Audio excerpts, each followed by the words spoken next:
You're watching Oilersnation Radio.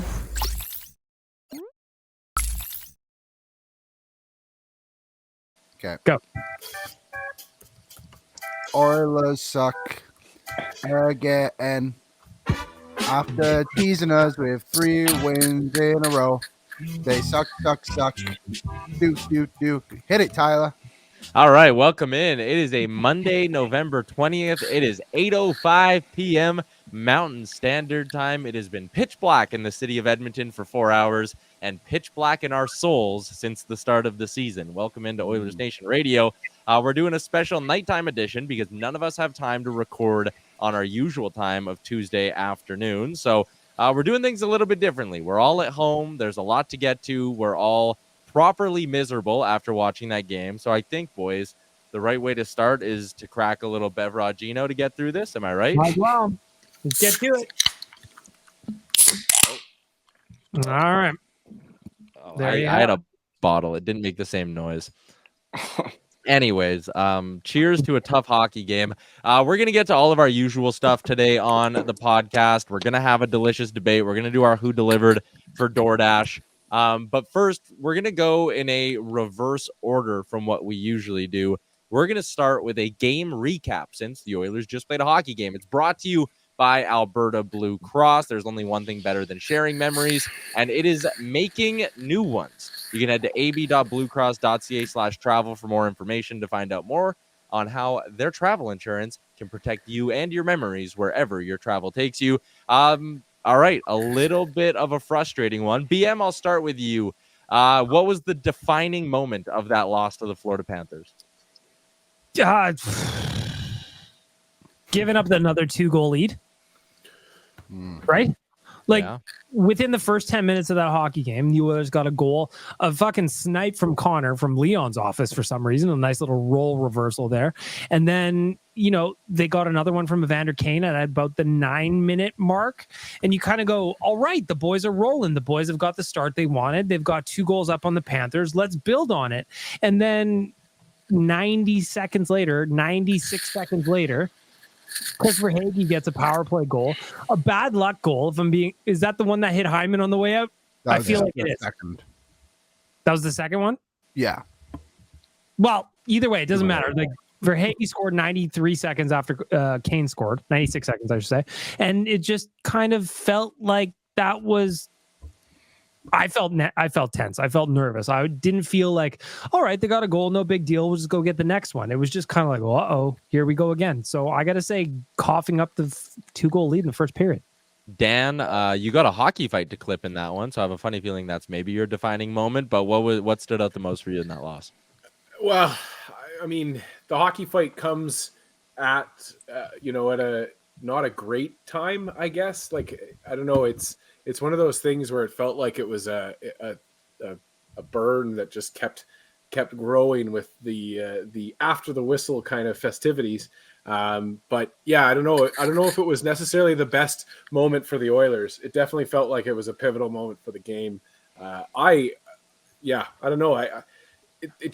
It's now we've gone 3 games where we've seen the same script. Yes, the Oilers were able to flip it in the first iteration of it, but man, oh man, is it frustrating. You know, you get up and you just can't seem to get that pesky third goal. The third goal just seems to be the key for this team. Rick, what defined that hockey game for you? It's just a mirror image of this whole season. Everything was wrong. You know, you had the lead, you couldn't keep the lead. Then, you know, you're maybe 1 or 2 you wish the goaltender could have had. But before that, you look at the defenseman, you're like, okay, well, you know, maybe that's not exactly the right play. But then you move up the ice and you look in the forward zone and you're like, well, that should have gone in. That should have gone in. You look at the PK, they weren't able to do what we need them to. And you look at the power play and neither were they. So it's everything. It's every aspect of this game right now. And I still believe that it's somehow not, it's in their heads or something. And I don't know how you fix this. New heads. That's fair. Heads should probably roll. Liam, what did you think? I thought a lot throughout the game. I don't know what much more to add about it, right? Like, The Oilers, there's no doubt there was a couple of bounces that were a bit unlucky in their own zone. Like, how many times is Ekholm going to fire one off Hyman's ass and ends up going to that guy, right? And then one goes in off Pickard, I think it was, and then goes into the net. And then it's just weird stuff. But every single show, it feels like we're saying they're getting bad bounces this way, bad bounces that way. Is that eventually just comes down to these guys aren't putting the pucks in the right places too, I guess is a weird way to put it as well. Like glassing out maybe next time at home. That's a bit harsh, but it's just like this power play. What is happening? Like, how long is Ryan Nugent-Hopkins going to survive on this first unit power play before they realize it's simply not working with him on there anymore? Like, it's just kind of crazy little things like that. I just feel like there needs to be adjustments in certain areas. And power play is 0 for 7 now in its last 2 games, and the Oilers have lost by an empty net goal. 0 for 8. There you go. As the I gotta jump in as the resident Ryan Nugent-Hopkins fan club CEO. I would just counter by saying who is working well in the power play right now. I'm with you, but he has 1 goal in 13 games as well, and he's kind of the weak spot on it. That's why I picked him out. And therein lies a problem for me. We go with this team and we say, that Sunday decision to remove Woodcroft was going to change the things for this team, and that we were going to see a different squad come out. And we now see the 11-7 formation come out, but it's the exact same power play every time. We're rolling out the same unit that was historic last year, but it just feels like the other teams have seen the book and they've checked it out now. They understand how to defeat it. So we've got to change it up. And those guys are the most unique offensive talents in the league. I guarantee you give them a different look, they're going to change it up, and we're going to unlock something new and special there with this group. I was thinking about that too with the power play and Knobloch. Like, he doesn't need to be attached to anything, and I think he's actually done a pretty good job of putting his stamp on the team in a way. Like, we have seen Bouchard's minutes go down quite a bit at 5-on-5. And then, there's other things like the power play. That's the only one that needs to change for me is the power play. But I think other than that, like, Knobloch has done a fairly good job of changing things. I was very surprised he went 11-7 today, though. That did feel like a big Jay Woodcroft thing. Yeah, he was forced to kind of play Broberg a little bit as well with Desharnais in the box for the 5-minute penalty. Vinny played 5:06 at 5-on-5. Philip Broberg played 7:10. Liam, I'm with you on the fact that the power plays let him down. Like, not even necessarily the big guns, because McDavid had 2 goals, scored on a penalty shot, which was just disgusting, dude. That was a nasty little come in, stick handle, and flip it over Bobrovsky. Bobrovsky didn't even know where it was after it went in. For me, there was a moment, like we talked about not getting the bounces, but that first goal the Oilers scored, McDavid hammers home that one-timer from an impossible angle. 15 seconds before that, the Panthers hit one off the far side of the post that bounced across the crease. Then Pickard swung his glove back to keep it out. And it reminded me of that game against Dallas in Edmonton where Ryan Nugent-Hopkins had that chance in front where he wrapped it around and just missed it. And it was like, how the hell did that puck not go in? And then the play went right back the other way, and Dallas scored, made it 1-0, and it changed the game. I thought that was going to be this moment tonight. And what's been the most concerning about these last 2 games is the Oilers are getting off to these great starts. They're getting bounces early, and then they just totally implode on themselves. It's incredibly frustrating. I found that they would like the penalties they were taking to were at terrible times. Like, I know the first 2 calls on Kane maybe weren't the best by the officials, but also just don't put yourself in that situation. Like, there's no need to take that extra shot on Matthew Tkachuk there. Like, you already got your shot in, skate away. You just scored. You're up 2-0. Now you're giving Florida a massive opportunity to get themselves back in the game, which they did. And then the hucking call is like, maybe weak, I guess you could say, but also just don't do that. That guy is kind of irrelevant to the play a little bit too. Just skate a little bit harder and get in front of him. Evan Bouchard caught a lot of shrapnel once again on Twitter. People growing more frustrated with him. Connor Brown has taken more and more heat. I even saw Leon Draisaitl. I pointed out that I didn't like the fact he just flew by on that 1 goal, gave the guy a tap, and then skated past him. Bag Milk, I'll maybe ask you. I know you kind of talked about blowing the 2-goal lead being annoying, but was there any other moment in this game that stood out to you as especially frustrating? Yeah, I mean, well, the Oilers didn't have bad luck. Well, there's plenty to go around, Tyler. If the Oilers didn't have bad luck, they'd have no luck. I mean, again, we talked about Hyman getting hit with a clearing shot by Ekholm. Could he have gone off the glass and out, like Liam said? Yeah, but what are the chances it hits Hyman and goes right to somebody and they make a play? Again, Calvin Pickard should have stopped that shot. Yeah. But that's a different story. And then you look at the Broberg one where he's skating backwards and he hits a stick that's just laying on the ice. I don't blame Broberg for falling down there. But that's just like a bad luck play. And again, that's just the Oilers season in a nutshell. But you mentioned Bouchard. Like, the interesting thing about Evan Bouchard is I really like this player, but he is driving me nuts in the defensive zone with his lack of urgency on those plays and his lackadaisical back checking. And I feel like the spreadsheet boys are going to get fired up at me here a little bit because I know what the XGF says. I know what the points generated say. And all of that stuff is true, but it's kind of like you live and die by the sword with this guy. And right now in the defensive zone, we're dying a lot more than we're living. So that's frustrating because I know he can be better back there. We've seen him be better back there, but right now it's just a lot of soft plays in the defensive zone. I don't want to just single out Bouchard because I saw the same play by Draisaitl as you did, Tyler, that I wasn't a real big fan of the flyby.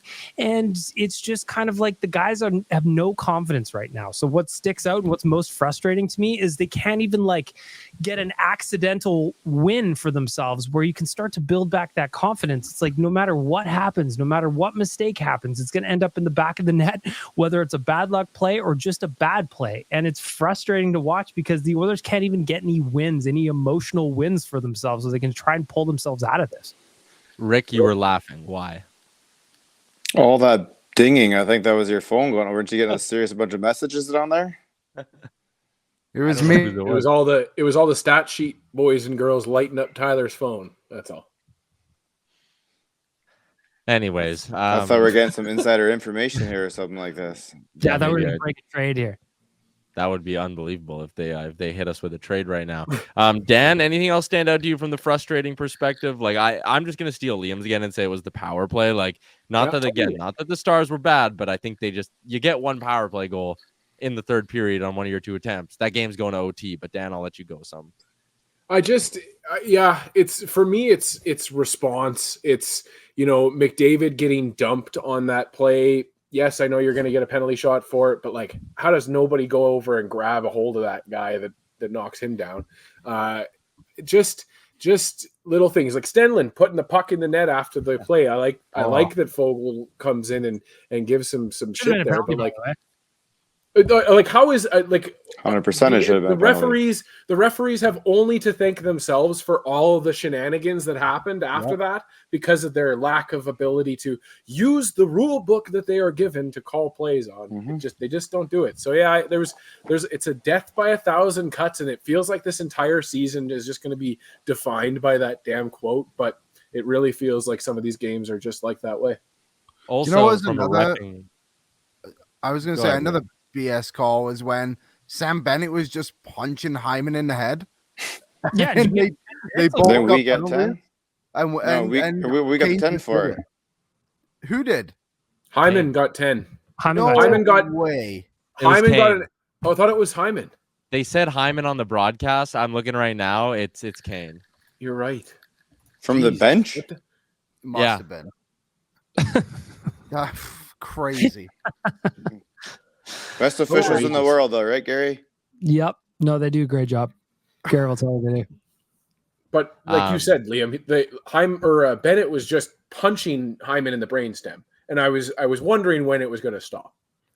And they did the whole rip the helmet off thing too, which last year was pretty much an automatic penalty. Well, you can do that after the whistle. You can't do it during the play, before? which there was a few plays during the game where they did get away with it. But yeah, you can do it after the whistle because that makes sense. Also frustrating from a reffing perspective. Derek Ryan got whacked in the face, no call. Evan Bouchard got whacked behind in the face. Mm-hmm. Yeah, right behind the net, no call. And it's like that is an automatic penalty all the time. And for some reason, the refs are just like, high sticks, we're gonna let those go. But again, I have a hard time being like, the game would have been different if they would have gotten those calls. Our power play can't do shit. Yeah, the power play can't do shit. So that's another one that was frustrating, was just those two officiating moments. But then also being an Oilers fan in years past has been, oh man, if we would have gotten those two power plays, like we might have scored one or two of them and like we would have won the game. Now we're like, probably wouldn't have done much. Rick, I'll let you finish up the frustrating roundtable.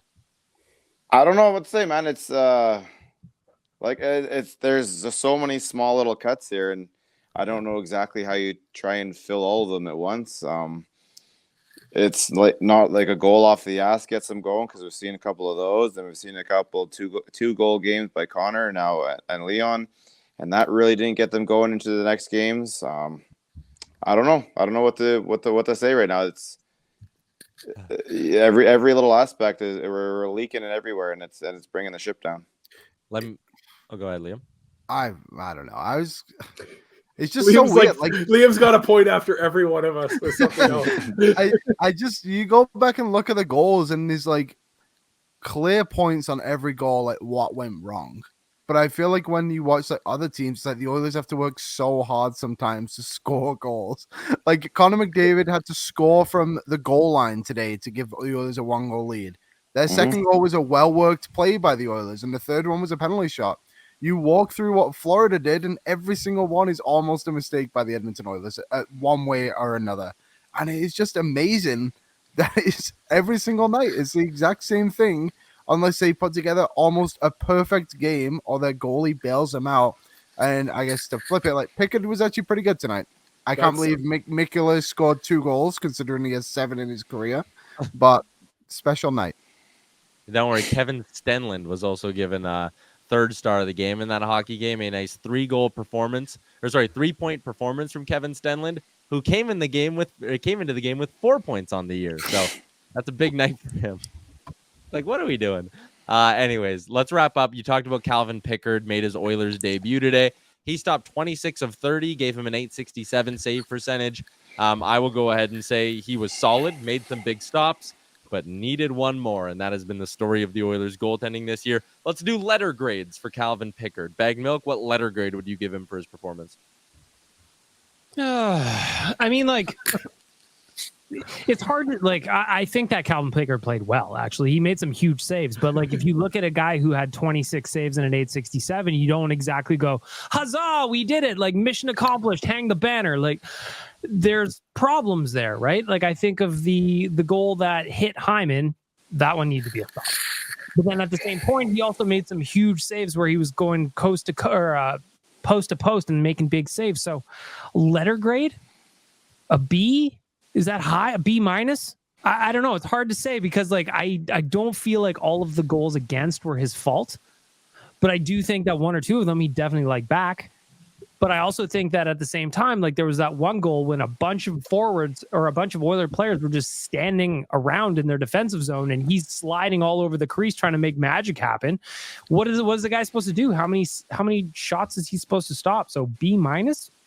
I think you're bang on with the B minus. That's what I was going to go with. He wasn't terrible, and it wasn't like I watched that game and went, okay, you can't start him again. You got to go trade for someone tomorrow. But he needed to make one more save to get an A grade from me. Rick, what do you say? Yeah, no, I agree. I was thinking B minus, C plus, somewhere in there. None of them were his fault, but I think all of them are probably stoppable. Yeah, it's another one of those things. So yeah, let's go with let's be a little different. We'll go C plus. Dan? Well, I think if you lose, you can't get higher than a C on my letter grade, but then I'm going to say that it gets skewed up because the Florida Panthers is a team that to me just comes in waves on offense, and you saw it a few times tonight where broken down play and they still get a shot off, and it's still a chance against the team. And so yeah, for me, Pickard, solid enough that this team could have won that hockey game, so I'll give him a B plus. Liam, wrap it up. I was kind of thinking a B plus too, and just putting there the fact of, like, he hasn't played in the NHL in how many years? He's not played in 16 days. 2021, there you go. And it's like, you know what? For a guy to come in and give the Oilers an opportunity to win game, and the fact they didn't was because of their own defensive lapses and the fact the power play didn't show up despite multiple opportunities. I think you got to be generous to Pickard, so I'll give him a B plus. I have a question though. Sorry to keep slowing down everything. go. As someone who didn't play hockey ever, was that play that Bouchard made, which led to the Matthias Ekholm goal, really dumb, or am I going crazy? Like, that was a hand pass, and for some reason he touched it softly, and it led to a penalty. Was that silly, or am I going nuts? No, It was Jamal dumb. Myers said it on the broadcast. He said, listen, man, make a play there. Be hard on the puck.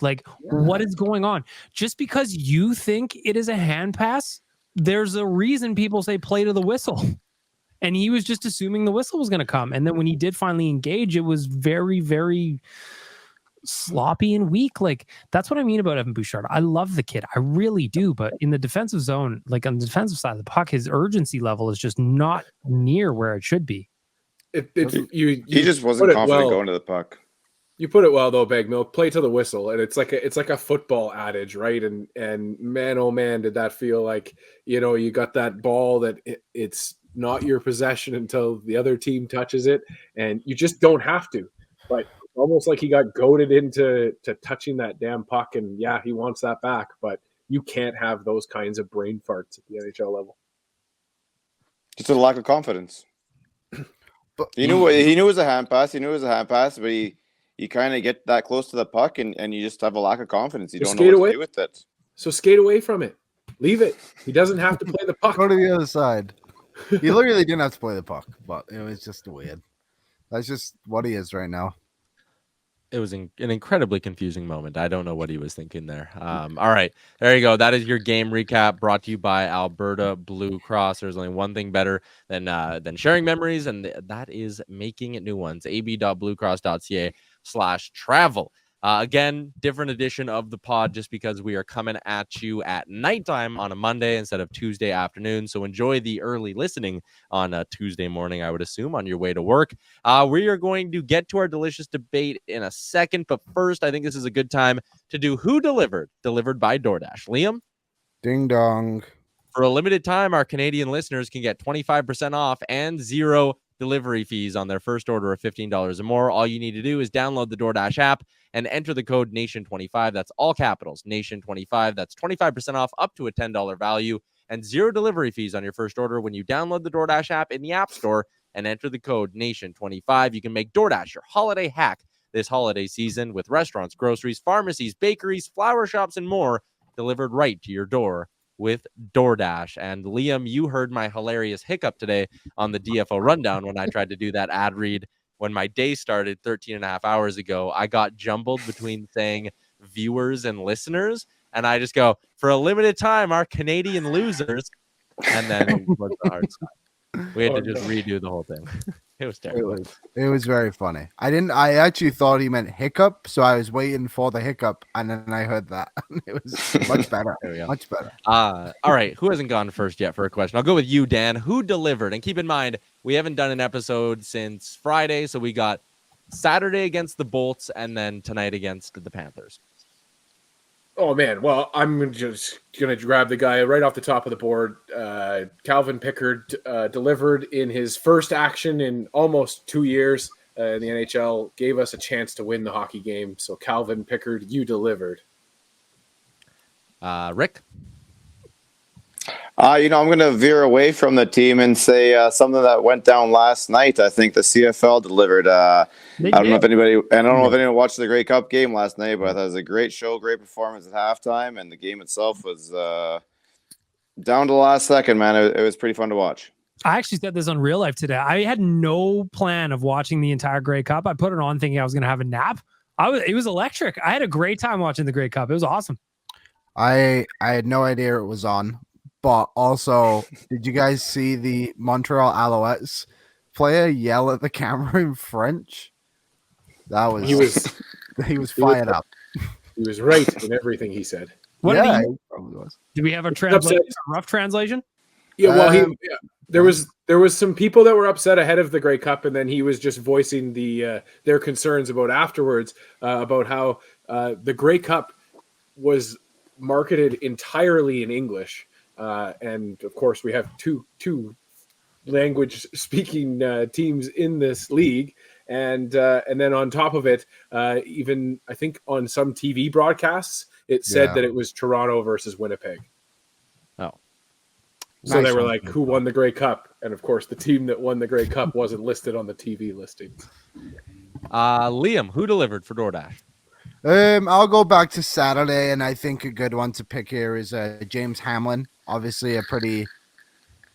I don't know what the good word. It gives me goosebumps to even talk about it. Just reaction to scoring that goal and dedicating it to his mom. Pretty special, I think, to see. And unfortunately, the Oilers couldn't come out for the win, but it was cool to see him get his first goal and then do what he did in his celebration. So James Hamlin delivered like he has done pretty much every time he's put on that Oilers jersey this season. Yeah, he's been working hard, and watching him get that goal and then the emotional celebration, that was just all around an unbelievable moment. That'll go down as one of the top moments of the year, no matter what else happens this season. Good sports right there. Great sports. Yeah. Totally. BM, you're next. What do you got? I'm gonna go with the captain. I think that this team, if they're going to climb out of this hole, if they're going to crawl out of it, Connor McDavid has got to be a huge part of it. And now, with the 2 goals tonight, he's got 4 in his last 4 games. He's starting to look more like Connor McDavid. The goal from Leon's office along the goal line was an absolute snipe from an impossible angle. And I'm hoping that he's going to start to feel his mojo a little bit. So I think with 2 goals tonight, like you said off a little bit earlier, Tyler, the penalty shot goal was an absolute killer. When he went in that slow, I was like, oh, Connor, I think you're going in too slow. And then it goes in. I go, you know what? I'll just shut my mouth and I'll just keep quiet from here on. Then I'll just sit back in my couch and watch you do your thing. So, Connor McDavid, you delivered. Thank you. I missed you. Glad to have you back. You guys left an easy one on the board for me. This is good. We had a lot to choose from. How about Derek Ryan popping home a couple of goals against the Tampa Bay Lightning, picks up an assist in the win over Florida, a little 3-point run over 2 games for DR10. The Oilers needed someone in the bottom 6 to start providing a spark. And now you look over the last couple of games, Hamlin, obviously, like you said, Liam got a goal. And then you got Derek Ryan chipping in with a little bit of offense. I think that it would be nice if that continued. It would also be nice if more than one area of this team was clicking at a time. Great assist from Derek Ryan tonight, too, on the Evander Kane goal. Yeah, nice touch. Mm-hmm. And Ryan McLeod. Yeah, I am hard on Ryan McLeod, so I will give him some love for that one there. So giddy up. There you go. That's who delivered for DoorDash. Dash that for the win. I'm surprised we got 5 out of that. It is grim here, boys. Yeah, things are looking grim. Finally, we are almost at the 30-minute mark. So what we're going to do here is step aside for a quick ad, and then when we come back, it's time for the delicious debate.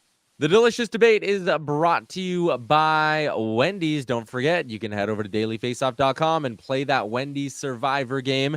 Dailyfaceoff.com. Click the little link at the top. You can try to survive the run of 4 days. There is still one going right now. I've been eliminated on day 1. The last couple of attempts at it, but you can also download the Wendy's app and score yourself 150 bonus reward points on your first order. Grab a sweet victory from the mouth-watering jaws of defeat, along with some fresh, never frozen Canadian beef. Shout out to Wendy's and their new app. All right, boys, the delicious debate today. We saw on Saturday night on the Hockey Night in Canada broadcast, Elliotte Friedman talking about the Oilers' reported interest in a goalie from Montreal. To give everyone some context, the Canadiens are currently sitting with a 3-headed monster on their NHL roster because they don't want to lose Caden Primo to waivers. So Jake Allen is 33 years old. He has a modified no-trade clause, which is a 7-team no-trade list according to Cap Friendly. He has a cap hit of $3.85 million this year and next year. Samuel Montembeault, he is a UFA at the end of this upcoming season with a cap hit of $1 million. He's 27 years old and played in 111 career NHL games. Caden Primo is the youngest of the bunch at 24, $890K against the cap for this year and one more. He's only ever played in 26 NHL games. The delicious debate today, should the Oilers be interested in any of the 3 goalies from Montreal? Liam? Yes, they should be interested in Allen and Montembeault, and I think I would go Montembeault over Allen.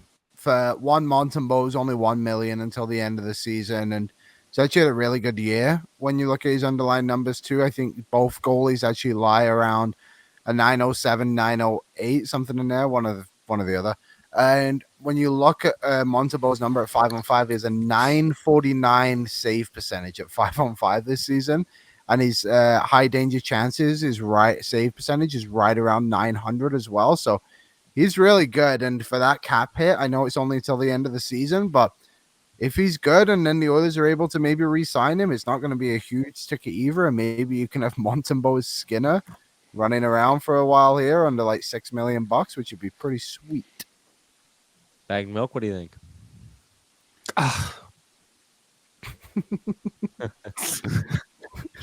I honestly don't know. Like, yeah, Samuel Montembeault sounds fine, but like,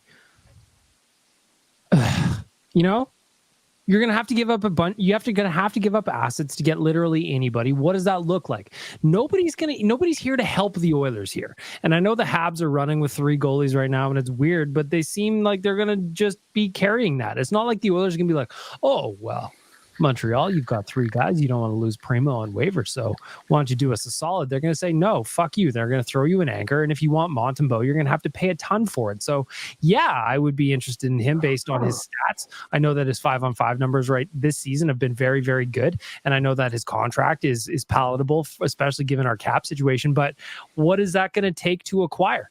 What would be the, like, how much more would you have to spend to get a Mackenzie Blackwood out of San Jose? He's been fantastic. So would they be interested in a Montreal goalie? Sure. But what else you got? Because I feel like I don't know that Jake Allen coming in is going to be the answer. He's never been the answer anywhere he's played. So why would we think that he is here? I don't know. Maybe I'm just too pessimistic right now, and I'm a little bit salty that the Oilers lost again tonight. But I just don't know that either of those 2 guys is going to be the answer here. I just don't.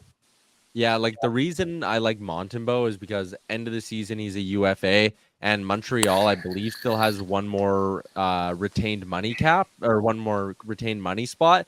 So if you could convince him to keep half of Sam Montembeault, he's a $500,000 cap hit. You would actually save money against the cap. It makes sense. I'm with you. Jake Allen doesn't do it for me at 33 years old. The modified no trade clause could be a sticking point, and he makes $3.85 million. The only way to do that is if Campbell goes the other way. Dan, what say you? Dan? He had the one finger I don't know. out. Do we feel like, sorry. Yeah. No, my camera's glitchy. Sorry, boys. I'm trying to clip a fight here. All right. We're gonna mute Dan for a second, and then we're gonna get Rick's opinion on it while Dan's internet catches up to where we are in the show. He's dancing hockey fights things while he's also trying to podcast here, so it's just not going well. That Commodore 64 over there at the Shea Dan house. Okay, Rick, awesome. interested in any of those goalies? I'm kind of with you guys here. I don't think Allen's really going to cut it. I would have said the same thing about Montembeault. You know, his numbers sound pretty good. But I just think that we need to take our next. I guess you can only move 3 of them, right? You can only move 3 years worth of picks. I'd take all 3 of my picks, package them up with Campbell, and go. Maybe you can get away with just doing 2 first rounds in Campbell and finding yourself a legit starter. I don't know, but you need to do something, and it has to be done now. Frank drops a very interesting name on our show today. What was it? Whom? Karel Vejmelka. Thoughts? Veggie, you know I'm a veggie guy. This is not a real person. Like that's the guy in Arizona, right? Yeah. yes, it is. That's he's the Coyotes really goaltender. Can he? So I guess and that's Can he and carry that was my. He needs to carry the fucking mail. That was going to be my comment, even with the Montreal thing. Sorry, I'm trying to clip a fight while we're doing this podcast live, and my computer could not handle 2 things at once. But yeah, my real question is Montembeault? If you just take Pickard out from tonight and put Montembeault in there, do we win that hockey game? I don't think so. If we do that over the season, do we think that we're a better than 500 team? I don't think so. Everybody else has their own opinion about that. But to me, if you're going out and getting a goaltender, you better shake the damn foundations of the league and rattle the cages, just like you did with Ekholm, where it came out of left field. But it can't be one of these like trimming and nibbling around the edges kind of names where you're just hoping that maybe that guy saves your season. I think I do agree. And like, especially again, you watch Pickard today and like, he's competent. Like He's not that bad. I thought he was totally fine. I gave him a B- tonight. So I'm not sure if you need to do something. Yeah, I'm not sure if you need to do something fast. I think you can maybe wait until the right deal comes across for you. I would love Vejmelka. I would part ways with multiple first-round picks and probably something else if they were to take Jack Campbell and give the Oilers Karel Vejmelka. But I don't know how realistic that really is. I love the Mackenzie Blackwood idea, BM, but yeah, I mean, do any of the guys in Montreal interest me? If the price on Montembeault is low enough, like we're talking maybe a third-round pick, and they're willing to keep half his salary, maybe a third and a fifth because they keep half his salary or something along those lines, then sign me up for it. But I'm not giving up a second or a Bourgault or anything of substance for any of those goalies in Montreal because none of them are difference makers. I think you can just roll the dice on Picker giving you 6 decent starts in the next 2 months. Would you give up? I just learned how to spell Karel Vejmelka, and I was nowhere close. Ah. Veggie milk, I believe it is actually written. Nope. Yeah, Would you give up like what if Montreal was like, we want a third and we want a second and I don't know, some random prospect like Tyler Tullio. For who? For Montembeault. Oh no, I'm not even giving up just a second for Montembeault. Like it's a third rounder and something small. Goalies don't go for that much. Interesting. Until you sign him in free agency. Well, yeah. No, that's. I think one of question, since we're talking about goaltenders, do you see any situation in which Jack Campbell is back here this season? No, he's so bad. He can't even stop an AHL puck, and they're the same size, right, Tyler? Yeah. Boy, no, I don't see a way for him to come back to this team this year. He'll be back. They'll probably absolutely see. He'll come have Christmas with the family, and then head back. Oh Jesus, Rick! He can't be away. Dark. I think one thing that's a positive of the acquisition of Montembeault is the fact that he's not gonna. I don't think he's gonna cost you a first round pick. I think that would be insane for him to cost you a first round pick, which then gives you more bullets in the chamber to address more issues that are clear in this team.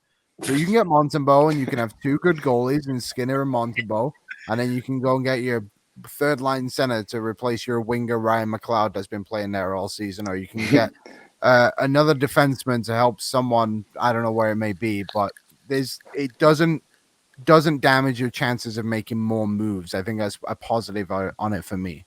So looking at the picks that they've got this year in 2024, they've got their first, they've got their second, they've got a fifth, and then they've got 2 sixths, one from Nashville, no seventh. Next year, they've got a first, third, fourth, fifth, sixth, seventh. Year after, they've got all of them. So I'm kind of with Rick at the point, like, let's unload the clip here a little bit. I'm not saying all in a goalie. That's not what I'm saying. But like, let's clear out some cap space here. Let's bring in some fresh bodies and try and find somebody who can actually stop the puck. That's not a shot at Calvin Pickard. And I actually think Stuart Skinner is going to be fine. But we've already got the coach fired. Jay Woodcroft got to hang out, eat nachos, and make $3 million tonight. He's having a great time. Now that Chris Knobloch's here, that card is gone. That card's off the table, and we are running out of time. There's still a lot of time, but there's not a lot of time given the holder in. So they need to do something here. Anyone know where Mike Smith's at? Just pay Smitty to come back and yell at the boys on the bench. Clearly, they need something. Or Victor Fast. Victor Fast also yelling on the bench. I like that. How's Miko doing? Probably better than us. I was looking at Miko today. He made $16.5 million USD, and he's living in Switzerland. He is doing A-okay. I think he probably owes us maybe 3 months of hockey then, perhaps. Maybe. He wouldn't even answer his phone. Ken Holland and his block number. Blocked. Boy. He's only 35. Who? Miko. Lico. He's trying to pull up his strayed numbers. So far from the good times. This is depressing. He's Sitting playing here for HC Lugano, and in 12 games this season. You know what? Maybe we should talk about something else. This is not. What's he got? I'm curious. I want to know. In 12 games, he has an 884. He's been eating too many cheesy gordita crunches. My boy's not ready to go. 296 goals against, so not bad. You know what? He's If I Switzerland's beautiful, Yeah, but what's the league average, Liam? but he doesn't Maybe it's allow just the a high seventh. offensive league. You don't know. He's allowing less than 3 goals a game, and he has an 884. I see no problem with that stat line. There you go.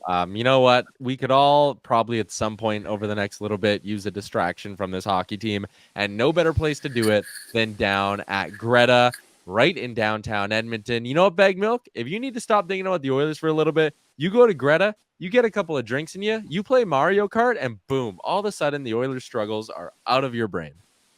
That's right. That is right. Shout out to Greta. Check them out this weekend. You might need to party a little bit to get some of these nasty Oilers thoughts out of your head. Let's continue along on the show and take a look at the week ahead for Cornerstone Insurance. You can find out more about all the services they offer at cornerstoneins.ca. There's a little button there if you're a friend of the nation. I use them to insure the nation truck. You can trust them for all your insurance needs. Liam, I'm going to set you up for this one.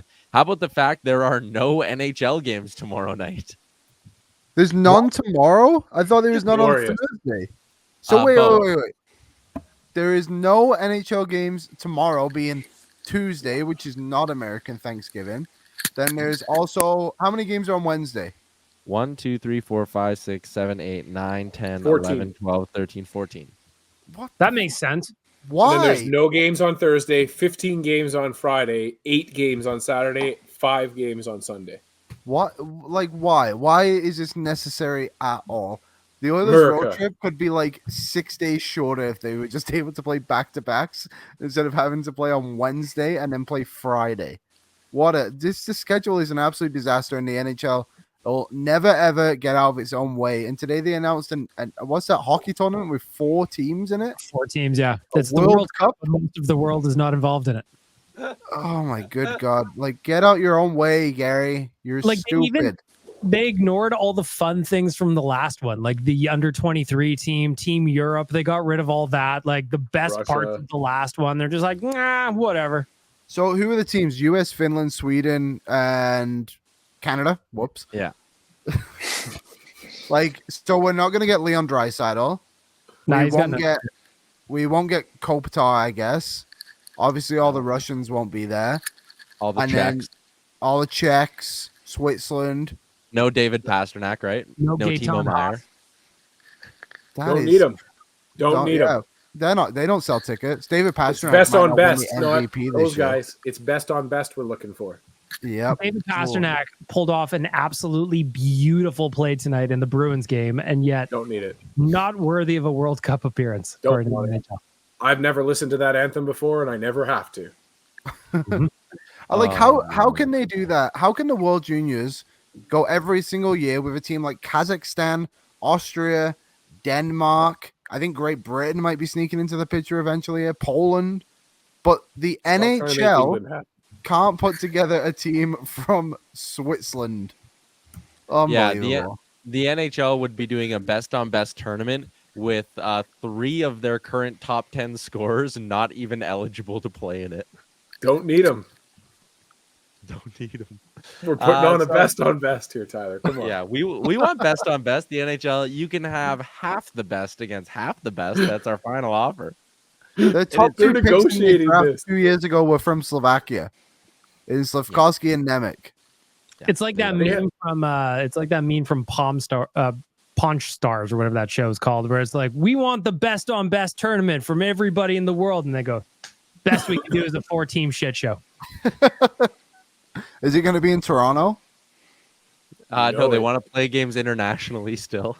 Yeah, oddly, it's going to be in Munich, Germany. It'll be in Prague. Yeah. Munich. Australia. And Switzerland. Davos, buddy. Davos. Australia inside of a tennis arena that the ice won't freeze in. All right. The week ahead for the Edmonton Oilers, between now and the next time we record a podcast, they will play 2 games. Wednesday against the Hurricanes, 5 o'clock start. Friday against the Capitals. I'm just going to go out and say it. If you don't win at least one of those, the season's probably over. Must win, Tyler Yaremchuk. And I quote. One of the two. Like, you don't need to sweep these. You need to beat one of these next two teams, or else we're done. You should probably sweep these. You have to win both. Season's not over if you don't win both, though. No, but Not you if have you to don't win it either. for my own mental sake. Need two of the next three for sure. You need to go on a run. Like this Yeah. 2 of 3 thing, like you got to win 5, 6, 7 in a row, and then you lose one, and then you do another run like that. Otherwise, like the hole is getting deep. But then at the same point, the boys, that Rick said it earlier, they're battling confidence in a way I've never seen before. So like they need something good to happen. They need anything good to happen. I was looking at exorcisms on Fiverr today. I found a guy who did a long distance one for $281. I'm starting to think that we just pass a hat around and try and figure this out. Yeah, I was I've looked at Googling those before, too. exorcisms in the That's a third pretty period. good I'm not price. even joking. Somebody got to do something. It's going to leave it up to us, I guess. The Oilers also have the Anaheim Ducks coming up on Sunday, and they're starting to slide a little bit. They'll be back on home ice for that one. It's a 7:00 start against Anaheim. So you need two of these next three, because after that, it's a bit of a gauntlet the week after. Vegas, Winnipeg, Carolina again. It's going to get tough. But Just like, what the doctor ordered. I don't even care about who they're playing, because in these last two games, Tampa Bay and Florida were winnable games for the Edmonton Oilers. Yeah. They shot themselves in the foot, so it doesn't really matter who it is. They got to get out of their own way. The biggest rival to the Oilers right now is themselves. Amen. Put it on a card. That should And be the title of today's podcast. And I mean, Leon said it yesterday too. Like, no disrespect to their team, but we're our biggest enemy right now, and it has been that way all year. I feel that. All right, gentlemen.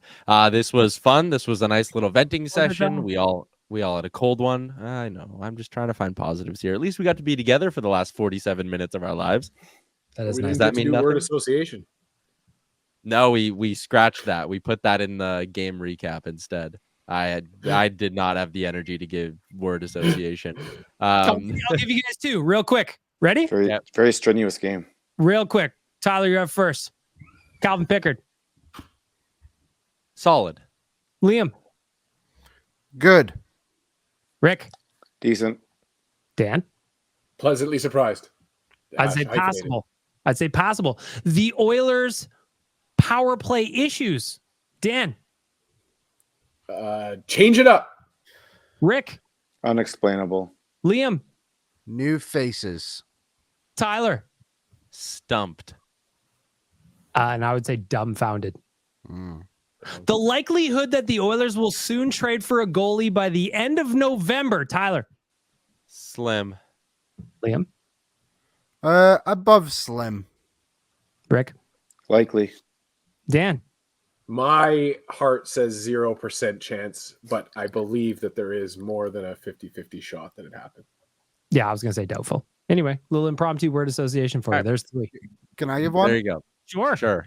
Evan Bouchard. Tyler's so annoyed. Okay, who's going first, Liam? You got to direct it. Tyler. I thought we had an order. Tyler. Okay, sorry. Annoying. Rick. Defensively lost. Dan. 1 of 1,000.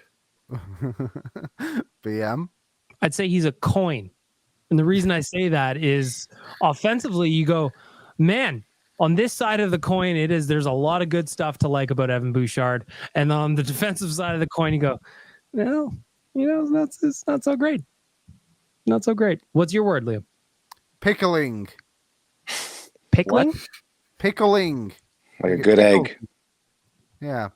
He'll headline a segment on this show one day when we get it passed. All right. Pickling? Pickling. I may go grab some pickled eggs tomorrow now that I think of it. Shout out to Will Hawk. Beef jerky. All right, gentlemen. Thanks for staying up and doing this on a Monday night. That is a wrap on a little special edition of Oilers Nation Every Day. To the listeners, enjoy your Tuesday. We'll chat Oilers again Nation on Every Friday. Day. No, bad, Tyler. It's Oilers Nation Radio. Oh, yeah, Oilers Nation Radio. Sorry, guys. That's what we're we're back wrapping on up. Thursday or Friday. We're doing a podcast at some point. End it. Stop recording me. Okay, goodbye, everybody. Thank you for watching Oilers Nation Radio. Hit the subscribe button to never miss a show. And for more, visit OilersNation.com.